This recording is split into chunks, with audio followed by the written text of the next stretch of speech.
তিনি যেহেতু শুভেন্দু অধিকারীর পিএ ছিলেন, তো শুভেন্দু অধিকারীকে একটা সতর্কবার্তা দেওয়ার জন্য হতে পারে।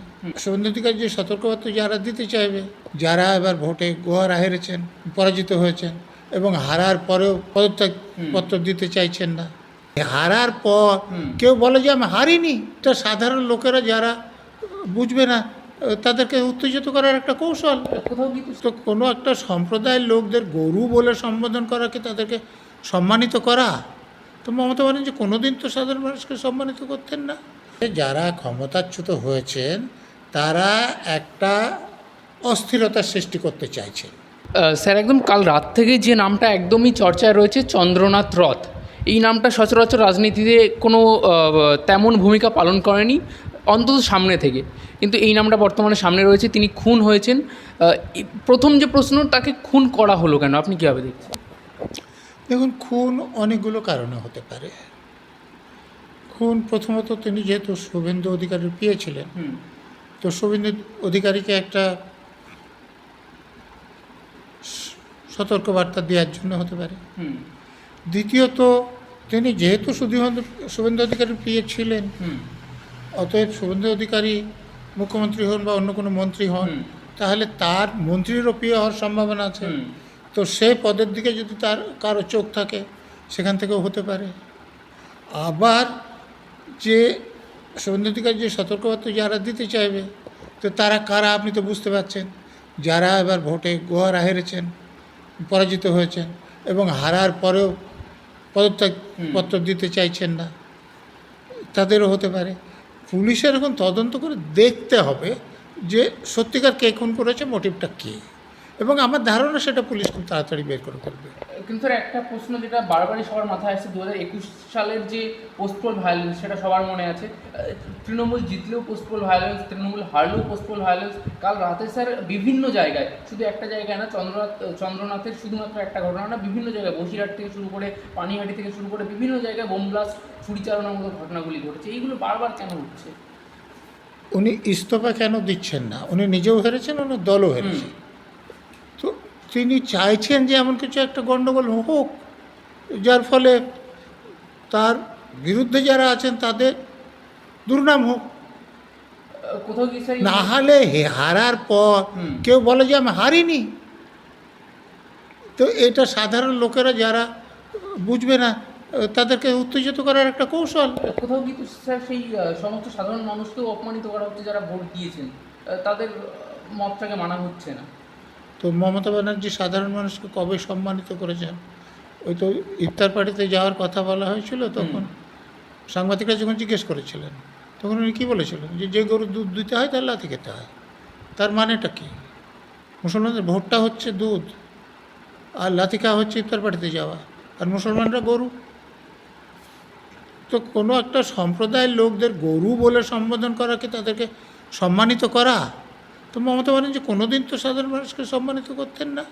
উনি শুধু ক্ষমতার লোভে তাদেরকে বিভ্রান্ত করে, এবং তারা বিভ্রান্ত না হলে রিগিং করে তাদের ভোটটা নিয়ে দখল করে বলা যে সাধারণ মানুষ আমার সঙ্গে আছে। এবার হেরেছেন, এবার বলছেন না যে সাধারণ মানুষ আমার সঙ্গে নেই। অন্যদিকে কিন্তু স্যার, সিবিআই তদন্ত তুলেছেন তৃণমূলের পক্ষেরই বেশ কিছু নেতা, মানে তারা ক্ষমতা থেকে চলে গিয়েছে, এখন রাজ্য পুলিশের ওপর থেকে ক্ষমতা হারিয়ে ফেলেছেন তারা। তারা তো জানেন যে রাজ্য পুলিশকে ভরসাকে হারিয়ে ফেলেছেন। ভাষা হারানো নয়, আরও বড় ব্যাপার, এই যে ধরুন আরজিকর কাণ্ডে বা অন্যত্র দেখেছেন যে রাজ্য পুলিশকে কিভাবে অপব্যবহার করে অপরাধের প্রমাণ লোপাট করা হয়েছে, মানে দোষীদের যাতে সাজা না হয় সেই ব্যবস্থা করা হয়েছে। তো উনি তো নিজে পুলিশের অপব্যবহার করেছেন, তো উনি তো জানেন যে আমার জায়গায় যারা এসছেন তারাও করতে পারেন, সেই জন্য ভয় পাচ্ছেন। তো সিবিআই হলে অতটা খারাপ হবে না এটা মনে করছেন। উনি যখন ক্ষমতায় ছিলেন না তখনও সিবিআই করতেন, এখনও আবার শুরু করেছে, এবং তিনি এটা বলছেন কোর্ট মনিটর তদন্ত হোক। তো কোর্ট কোনো আদেশ দিলে তো উনি একদম তার জজ সাহেবদের বাপান্ত করে ছাড়তেন। কিন্তু স্যার, যেখানে অমিত শাহ যেমন বলেছিলেন যে 2 মাস পর্যন্ত নির্বাচন হয়ে যাওয়ার পরেও কেন্দ্রীয় বাহিনী এখানে থাকবে, তেমনটাই রয়েছে, কেন্দ্রীয় বাহিনী রয়েছে, পুলিশও আগের তুলনায় বেশ তৎপর হয়েছে রাজ্য পুলিশ। কোথায় লুপহোলটা ছিল স্যার, যেখানে এরকম একটা আগ্নেয়াস্ত্র এনে পরপর? দেখুন, পুলিশ সক্রিয় হলেও অনেক দিন ধরে পুলিশ শাসক দলের নির্দেশে কাজ করতে অভ্যস্ত হয়ে গিয়েছে। অতএব তাদের এখন সেই খোলস ছেড়ে বেরিয়ে আইন অনুসারে দক্ষতার সঙ্গে কাজ করতে হবে। তারা যেহেতু এতদিন শাসক দলের গুন্ডাদের ছাড় দিয়ে রেখেছে এবং তাদের কাছে অস্ত্র আছে, উদ্ধার করেনি, তাদেরকে ধরেনি, সেই জন্য গুন্ডারা তাদের খেল দেখাচ্ছে।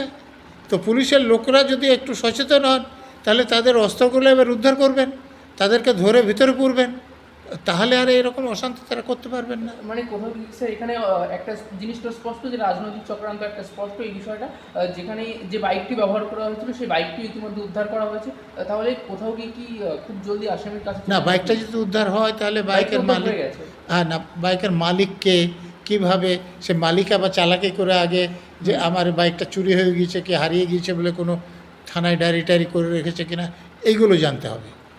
যে 4 চাকা গাড়িটি ব্যবহার করা হয়েছে, তার যে পূর্বের মালিক ছিলেন তিনি গাড়িটি বিক্রি করে দিয়েছিলেন, তারপরে এই ঘটনায় কাজে লাগানো হয়েছে। হ্যাঁ, কিন্তু যে মালিক বিক্রি করেছেন, এখন যিনি কিনেছেন তিনি কে সেটা জানা গিয়েছে কি? না, সেটা এখন 4 চাকার মালিকের যে নাম্বার প্লেট ছিল সেটা তো ভুয়ো শিলিগুড়ি, হ্যাঁ, কিন্তু আসল মালিককে সেটা বের করতে পেরেছে, তাহলে তো পুলিশ অনেকটা এগিয়েছে। আমার ধারণা পুলিশ অপরাধীকে চিহ্নিত তাড়াতাড়ি করে ফেলবে।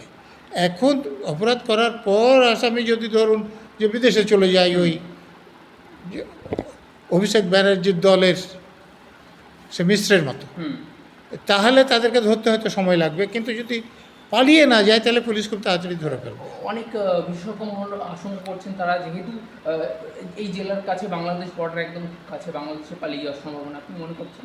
বাংলাদেশেই হতে পারে, অন্য দেশেও হতে পারে। এই যে মিশ্র তো বাংলাদেশে পালায়নি, সেটা এখন বানাহতুতে আছে। এবং আমাদের যারা এতদিন শাসন ক্ষমতায় ছিলেন তাদের তো চিকিৎসা করার জন্য দুবাইয়ে যেতে হয়। তো দুবাইয়ে চিকিৎসা যে আমেরিকার থেকে ভালো হয় কি ভারতের থেকে ভালো হয় আমার তো জানা ছিল না, আমি তাদের কাছ থেকেই জেনেছি যে চোখের চিকিৎসা করতে দুবাইয়ে যেতে হয়, ভারতের থেকে দুবাইয়ে ভালো চিকিৎসা হয়। স্যার, আপনি একজন প্রাক্তন আইপিএস হিসাবে এই মুহূর্তে এই পুরো ঘটনাটা কীভাবে দেখছেন, আর আপনার কি মনে হয় পুলিশের ঠিক কোথায় কি দাঁড়ানো উচিত, কোন অবস্থান নেওয়া উচিত? আমার মনে হচ্ছে যারা ক্ষমতাচ্যুত হয়েছেন তারা একটা অস্থিরতার সৃষ্টি করতে চাইছেন। তো পুলিশের উচিত খুব হুঁশিয়ার হিসেবে কাজ করা এবং অস্ত্রগুলো উদ্ধার করে নেওয়া, অপরাধীদের ধরে নেওয়া, তাহলে তারা ঝামেলা করতে পারবে না। কিন্তু তাদেরকে যদি বাইরে রাখা যায়, তাদের কাছে অস্ত্র থেকে, তাহলে ঝামেলা করবে। মানে প্রধান উৎস স্যার সেই অস্ত্র যেগুলো ছড়িয়ে ছিটিয়ে হ্যাঁ আছে। হ্যাঁ, উদ্ধার করা হয়নি, ছড়িয়ে ছিটিয়ে নেই, অপরাধীদের কাছে আছে। এটা স্যার তাহলে কতদিনের মধ্যে সম্ভব আপনি কী মনে করছেন? মানে রাজ্যে যদি একটা সঠিক আইন শৃঙ্খলা বজায় রাখতে হয় কতদিনের মধ্যে সম্ভব আপনি কী মনে করছেন? এটা দেখুন, পুলিশ যদি কাজ শুরু করে কতদিন লাগবে না, 1 মাসও লাগবে না একটু এটাকে স্থিত অবস্থায় আনতে, কিন্তু পুলিশকে সেই অনুসারে কাজ করতে হবে।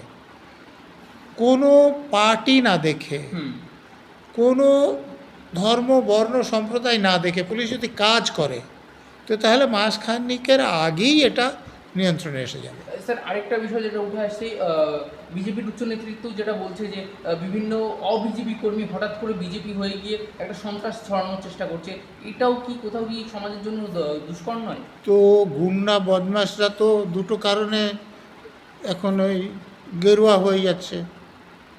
প্রথমত বিজেপির বদনাম করার জন্যে, আর দ্বিতীয়ত নিজেদেরকে বিজেপির আশ্রয়ে যাওয়ার জন্য। তো বিজেপি যদি এই ভুলটা করে, তৃণমূলের গুন্ডা বদমাশদের নিজেদের দলে নাই, তাহলে বিজেপিকে মূল্য দিতে হবে। এখানে স্যার সমাজের শান্তি শৃঙ্খলার উপরে তো একটা বড় প্রশ্ন চিহ্ন দাঁড়াচ্ছে, এই বিষয়টা যদি আরও এগোতে থাকে। তো গুন্ডা বদমাশরা যদি দেশ শাসন করে, গুন্ডা বদমাশরা রিগিং করে যাদের জেতায় তারা মন্ত্রী হয়, তারপর দিয়ে সে গুন্ডা বদমাশ সমর্থন করে, গুন্ডা বদমাশরা যা করে সেটাই প্রশাসন করতে বাধ্য হয়, তো তাহলে শান্তি শৃঙ্খলা কোথায় থেকে আসবে? শান্তিতে রেখে গুন্ডা বদমাশদের কোনো লাভ আছে?